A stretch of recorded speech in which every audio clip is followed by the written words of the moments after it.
Welcome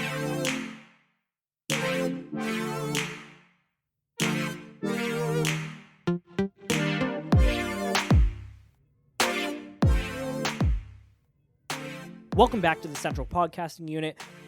I'm Noah, here in office today with Liam. Wow, you actually said it. I know this. I think this is legitimately the best intro we've done.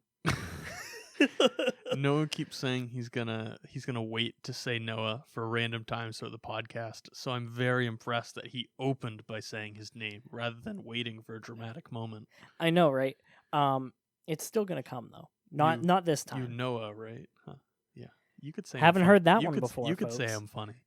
All right, this is already off to a terrible start, but it's okay. We had a very busy week. We did have a very busy week. It has been pretty wild. So I meant to say something at the end of last week's episode, but I actually forgot, which was a bit awkward. That doesn't seem like you at all. It doesn't seem like. Well, it's the level of news of sharing that it was that makes it awkward that I forgot. I forgot to say last Friday that the following Monday we actually were having a grand opening event. And so interestingly enough, there's actually been a good amount of confusion about our grand opening event. I've heard it referred to as a grand opening event, a grand reopening event, and a open house. Fun. So to just clarify, I mean, first of all, the event went great. Yes. Thank you to everyone who came. We saw a lot of faces, didn't shake a lot of hands. Did not shake any hands. Did not shake any hands. Yeah. I bumped a fist or two. Bumped a fist or two. I bumped a couple elbows. Oh, there you go. But yeah, it was a fantastic event. It was great to see everybody. It was great to see so much support. But to just kind of clarify on that very quickly, so it was a grand opening. It wasn't necessarily an open house. It wasn't this or so on. It was a full-fledged grand opening. And the reason it's a grand opening and not a reopening or anything like that is, one, we are never open to the public to begin with. At least not advertising necessarily an openness to the public. But if people came in, we didn't stop them. Yep. In terms of an open house, it acted like an open house, but our facility, if you haven't seen it, is small enough where it's not something you can really do an open house for. Unfortunately. And it was somebody came in and they wanted services done, we still would have serviced them. It wasn't like an out of hours open house. So it was a proper full grand opening. It was fantastic. We were hoping to open at the beginning of April. And then the pandemic said, how about Noah? So luckily we were actually able to open, and it feels great to finally be open because it has been months in the waiting, and we're actually under a month away from the 1-year anniversary of Basilius Technology Solutions. That feels really good. It feels really good, and it feels incredible that within under a year, we went from 2 people just kind of sitting at my mother's house to a grand opening. Yeah, it has progressed so quickly, and we keep saying that. That's one thing that we keep bringing up between Liam and I, is just how fast everything has moved. Yeah, and we have more exciting things in the works. And do you want to announce it on the podcast? We can tease it a little bit, I think. Tease it on the podcast. Yep. Some people at our grand opening had indicated that they would like to help represent the brand, and coming shortly, we may have a way for you to do that. So stay tuned. Stay tuned on Instagram. We do have an Instagram, by the way. Yeah, which hopefully by the time this goes live, it won't. But hopefully by the time this goes live, it will have content. I can assure you it won't, but it will shortly. We will see. But stay tuned on social media, and we will have more information and some more content to follow. And the blog on our website. Don't forget the website. What are we talking about today? So we are finally talking about the second half of the processors, of the CPUs. This has been 3 episodes, 2 episodes, and this makes the 3rd in the making of talking about these 2 topics. Will we get through both of them today? Yes. Really? I hope so. Well, we're already 4.5 minutes in. I really hope so. All right. So we're going to just kick it off here. And what are the 2 topics? So Unless you don't want to spoil them. So the two topics Okay. are Apple's new laptop processor and Amazon's server processors. Sure. They run Amazon AWS. But in order to talk about that, we need to talk about ARM processors. Now, somebody who is completely unknowledgeable about ARM, that's a lie, I know what ARM is, but as somebody who doesn't know the intricacies of ARM, I'm very intrigued for what you have prepared. What is a thick stack of papers? Holy crap. And it's only 3, and it's okay. Size 14 font, double spaced. Okay. It's really easy to read. Okay. Oh boy. So ARM, the ARM architecture was developed by a company actually called ARM. I'm not even kidding. Yeah? Yeah. Just wait for Leg to enter the market. Checkmate. Oh boy. All right, so ARM developed Yeah. ARM. ARM developed ARM, and I don't know if you're familiar with this, but they licensed out their architecture because they didn't really create CPUs in house for a little while. They do now. Okay. But they licensed it Wait, out. ARM is still around? Yes. Oh. Yes, they are, and their website is still active. You can go and check it out. Okay. I think it's just arm.com, something like that. That's funny. Yeah, so Legs.com coming soon. So yeah, they licensed it out to a few different companies. Yeah. Yeah, including like Apple, Qualcomm, Samsung. They licensed out their architecture. Okay. This is a pretty common practice. I'll jump back to the desktop CPU and touch on that just real quick, because conventional CPUs run on the x86 architecture, Okay. developed by Intel and also licensed out to a handful of manufacturers, Okay. including AMD. Okay. So you're losing me. Okay, where did I lose you? What's a processor architecture? Let's So go over that. it's essentially the way that the processor handles information, Okay. if that makes sense. It's so x86 is better suited for the multitasked workloads. It's a more power hungry architecture. So would it be fair? I'm just thinking. Would it be fair to compare? Because I'm trying to really dumb this down. Mhm. Would it be fair to compare the architecture of a processor to the OS of a computer? Kind of. So you're But- saying no, it's not. If you wanted to really bring it down, yes, because yeah. If you really wanted, like, at the base level, it's just how the processor processes information. Sure. So it's like different software. Essentially. almost. Yeah. Almost like Microsoft Office compared to LibreOffice. Okay, Liam. Yes, but I want to make this Take it with a distinction. tremendous grain of salt. Yes, because this is not software or firmware in any way. This is hardware. This is Sure. the way that the architecture is built. Okay. It's actual solder against, so against like an board and stuff HDD like as that. opposed to an SSD. It's a completely different structure. Yes. Okay. Yep. It's different structures. So the x86 architecture is built for multitask. Oh, hence why it's called architecture. Yes. Okay. It's better suited for multitask workloads.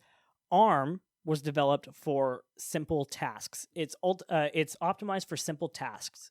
It's not gonna you're not gonna crunch a bunch of numbers with it. It's really good at one thing at a time. Sure. And it's lightweight, it's low power, and it doesn't push out a lot of heat. Sure. That's why Apple, Qualcomm, and Samsung create and implement these ARM processors into phones and mobile devices. Sure.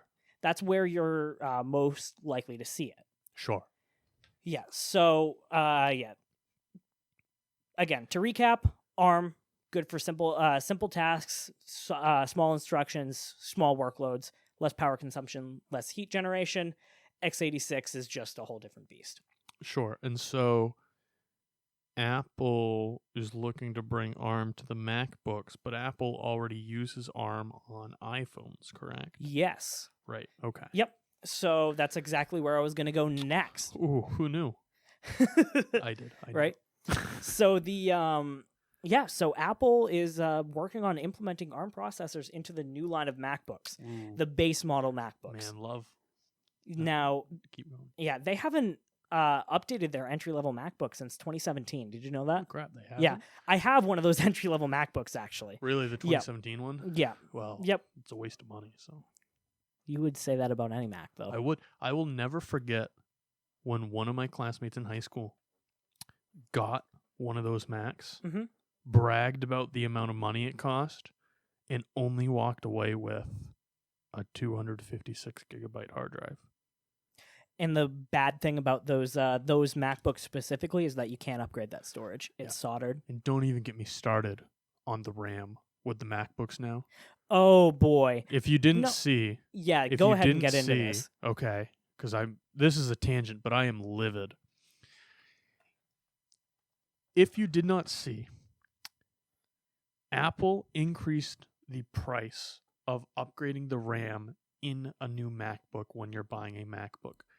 If you had 8 gigabytes of RAM, right, because that's the Mhm. default selection, but you want 16 gigabytes in your MacBook, it would cost an extra $100, which I don't know off the top of my head the quality of Apple's RAM.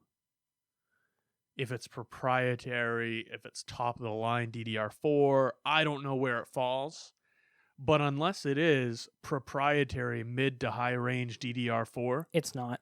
it's not. I'm pretty sure mine still has DDR3. Okay. Wait, really? I believe so. Yeah. DDR3 in 2017 coming in a MacBook. I'm pretty sure. Yeah. All right, I'm gonna take that as a don't quote me on that. Don't quote me on it. Don't quote me on it. But yeah, I'm pretty sure it still has DDR3. Regardless, even if they were using DDR4, which is the fastest generation right now Mhm. of computer RAM, DDR5 coming soon. Stay tuned for that episode. So that would be a good thing to talk about in an episode. Oh, I think you're onto something. Oh boy. All right. Anyway.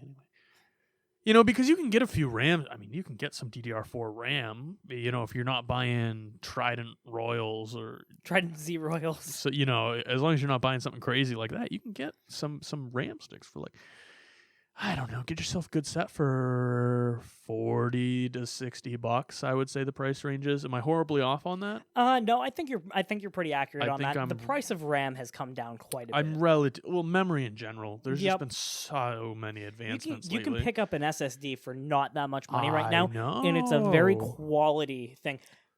Quick tech tip: if you really want to improve your speed in your old computer, throw an SSD in that thing.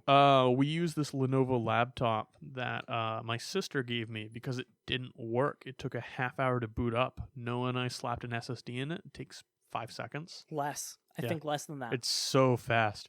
Anyway, RAM. Mm-hmm. You can buy, $50, $60, okay, some RAM. Yep. Right? For yourself, typically. Laptop RAM's a bit more specialized, but again, I think you're in that price point. If Apple puts a good margin on that, I can see the cost of that upgrade, $80 being reasonable. So Mhm. I personally already think $100 from 8 to 16 gigs is very unreasonable, or on the cusp of being unreasonable.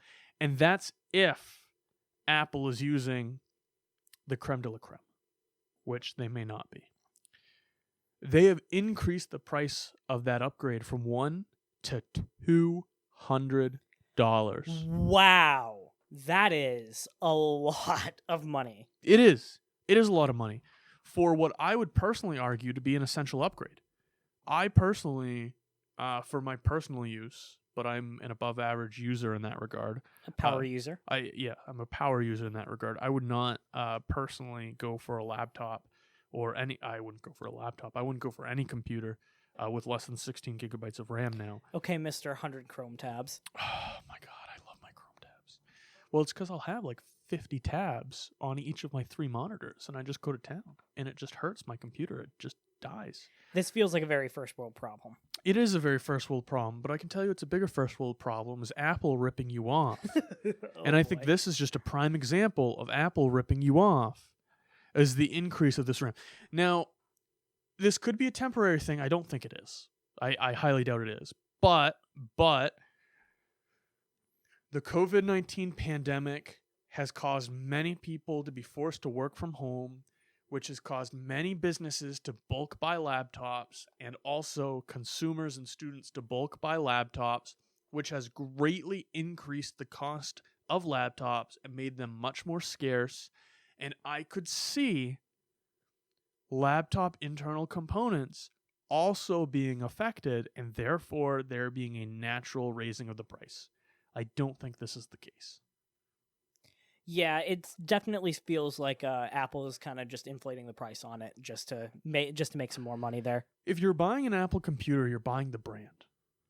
And that's really, you're paying $1,000 for the brand. You're paying for the OS, I would believe. Sure. Yeah, you're paying You could for also say you're paying for the operating system. You're paying for the cohesion as well. You're paying for the experience in reality. If you own all Apple devices, they work together magically.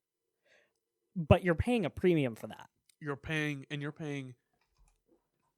dare I say it, a heck of a premium for that. Fair enough.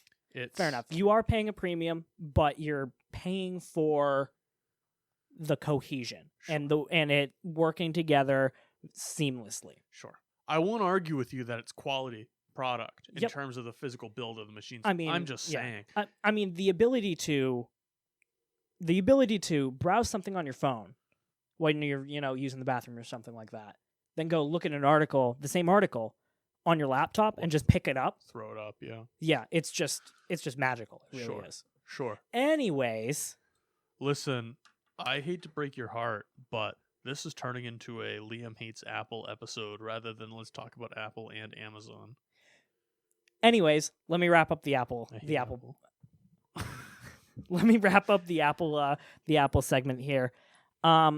So to recap, Apple definitely has the capability to produce their own ARM processors as it's They're already doing it. As they're already doing it, and it's in their iPhones, their mobile devices. And I believe that the success of this venture will show how close the ARM architecture is to becoming a viable option for use inside of your everyday computer. Now, the utilization of the ARM processor will kill MacBooks for power users, won't it? We have yet to see, but I showed you a video the other day of a review on the new. You didn't. I didn't. No. No. But it was the so. Anyways, I watched a video on the new iPad's Magic Keyboard thing. Yes, you did. Yeah. And that's pretty much they're offering a pretty close to a desktop experience. Okay, Liam. But why would I pay over $1,000 to have a iPad and a iPad accessory that will have the same functionality as are you ready? Laptop tablet hybrid in the form of a Microsoft Surface Go or Pro. Don't get the Go, it's too small, but you could do the Pro. Pro's pretty cool. All right. I just don't see it. I agree there's a use case. Mm-hmm. I just don't see it. The price is crazy. Fair enough. The price, you're paying a premium. Again, with Apple, you're paying a premium. But I think the capability is there. They're going to have to tweak some things. I wouldn't recommend playing any, big gaming titles on this. Sure. Maybe some mobile optimized games. Sure. But I definitely think that there's a market. And I can see the price of these MacBooks being pretty low. Real? Oh, come on now. Not Well, then again, they did pull the iPhone SE out, so who am I to say anything? Fair enough. I'll So give it that. I don't know what the price point is going to be, but I'm excited for the technology. And if I'm not mistaken, there have been thermal problems with MacBooks in the past. Oh, absolutely. And this is a huge step towards resolving those thermal issues. Yep, absolutely. This CPU is going to run a lot cooler. It's going to be less power hungry. I'm sure the battery life is going to be exceptional. Probably make the machine quieter as well. Oh, my MacBook right now is fanless. Did you know that? Don't tell me those things. It's fanless. All I know is I've seen... It hurts. I know. It hurts. Hey, engineering, the powers of engineering, and your MacBook's working fine for you, power to you. Maybe it's just because I don't have a long beard, wear beanies, and live in a loft in Manhattan, but I can't quite see it. Although I do enjoy a good coffee shop every once in a while. Mr. Wallace here, folks, a real man's man. Oh, well, I wouldn't say that either. All right, this is just delved into madness at this point. Madness. Oh, this is Patrick. Oh my goodness. Anyways, to shift topics a little bit, still talking about ARM CPUs. Amazon. I know stuff about this one as well. You do. Feel free to jump in at any point. I won't. I will. Okay. So Amazon in 2015 acquired a Israeli chip manufacturer. I do not know how to pronounce this. Ooh. I'm giving it to Liam. All right. It's Annapurna. Annapurna? That's what I'm going with. All right. Annapurna Labs. Annapurna Labs. There you go. $350 million. I knew that off the top of my head, and not because I had your notes in my hand. Yeah, $350 million acquisition in 2015 for that, and they started working on ARM processors for their data centers. Sure. Well, here's the thing, Noah. What is AWS? Amazon Web Services. Yeah, what is it? Amazon Web Services runs a lot of the servers for some of the internet's biggest companies, like Netflix, I believe, runs on AWS. I believe so as well. It's dedicated server space for running platforms. Chances are, if it's a large company with its own proprietary e-commerce platform, with its own proprietary streaming platform, something along those lines, AWS is the power behind it. So if AWS goes down, a large amount of the internet will go down with it. But as I'm sure you can imagine, the cost of running those centers is incredibly high. Yeah. With that being said, though, so is the profits. Because I can't remember if it was you I had the conversation with or somebody. I believe it was me. About Jeff Bezos. No. The bulk of Amazon makes a loss on Amazon. Yes, that's right. We did talk about this one too. Right. Amazon in general makes a loss on Amazon. And this was the last time I looked, and it was not recently. But the last time I looked, Amazon makes a loss on Amazon, but they make all their money from Amazon Web Services. Wow. Yeah.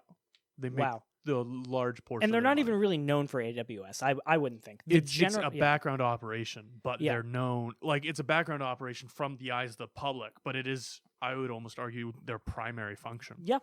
One of theirs. Yep, definitely. And I guess you could put chip manufacturing into that as well. Because it's not like they're going to be competing with Intel and AMD. Oh, wait. Are they actually? No, not directly. Not directly, but the move they're playing is going to be a hit for Intel, I believe, right? Yes, because AWS, I believe, used to run on the Intel Xeon platform. Jeez, are those things expensive? They are like 10. 10? Yeah, 10 for the higher price Xeons. 10 buckaroonies. Yep. And they'd just buy the crap out of it. Amazon would just buy the crap out of You have these. to. Yep. I mean, with the amount of data centers they're running, and it's not like they run a data center out in the desert. I mean, we're talking global data centers, multiple global data centers that put anything else to shame. Yes, yeah. So it definitely makes sense that they would want to shift their production in-house. Sure. So, I mean, the acquisition of that chip manufacturer makes sense. And the benefits of, obviously, so you're saving so much money on manufacturing the chips, but the benefits of ARM really shines there too, because servers are hot.